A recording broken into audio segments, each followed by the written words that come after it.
What's up, everybody? I'm the Mangoose. You are awesome, and it's time once again for the weekly updates. Going to try to do these every Monday from now on. This is where I track the various third-person Mobas that can possibly replace Paragon or Gigantic if you're a Project Stamina fan.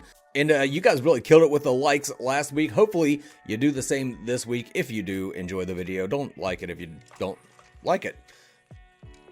Anyway, I've got updates for Predecessor, Fault, Project Stamina, and Overprime this week.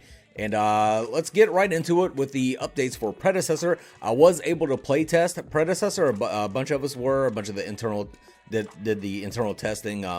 It wasn't just influencers, but there was quite a few Twitch streamers and YouTubers that you probably would recognize that did it. We were not allowed to record footage, so unfortunately I don't have footage for you. I can just tell you about the experience. And some of the major updates, the map was a bit smaller than it used to be, and they added some more heroes. So now the old lineup was Muriel, Murdoch, Gadget, Sevrog, and Feng Mao. Now they also have Narbash, Sparrow, Chimera, and who was it? Gideon. Gideon's in it now.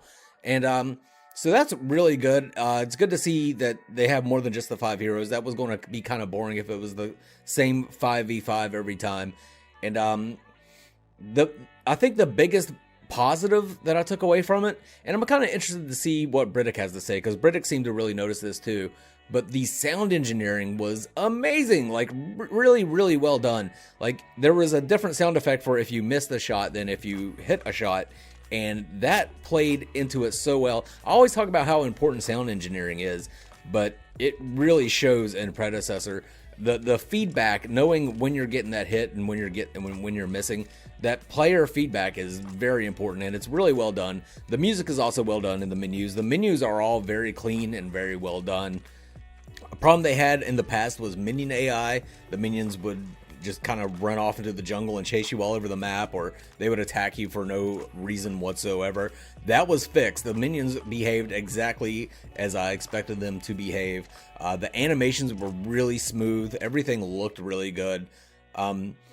Overall, very impressed with Predecessor. Very impressed. Can't wait till they get it out to the public and get it into everybody's hands, but I do not know when that's going to be.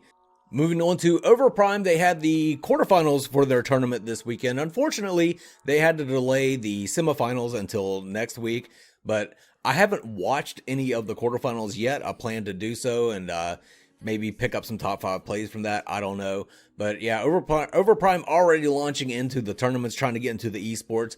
Good to see from them. And if you're an Overprime fan, check it out. I'll try and link some of the Twitch channels that were streaming it this weekend. For Project Stamina, they released the Akka lore and abilities. Akka being their latest character that they added to the lineup. I already talked about his lore and abilities in a separate video, but now it's up on their Trello, so anybody can go and take a look at his character sheet. I'll have that link down in the video description below. And for Fault, this one isn't really a Fault specific update, but I joined the FaultHubNetwork, which is just a group of content creators, and they have their own Twitch channel, which I will again link in the video description below, and they have their own website. I'll link all this stuff, but eventually I am going to have a show on that one. It'll go on their Twitch, and then later I'll put it on my YouTube. But it'll just be a recap of their esports once they come out. So again, this is going to be a few months down the road. But it'll probably be like a top 5 plays, and then we'll break down each play and see what item builds people were using to pull off those plays. And it should be a good time. It'll be a lot of fun. It'll be a lot like for the minions, but specifically for Fault esports. And that's all I have for this week, guys. Again, if you want to know anything more about any of these games, you want to do some research on your own, I'll have their socials linked in the video description below. But for now, this is the Mangoose signing off. You guys have a good one. Mangoose!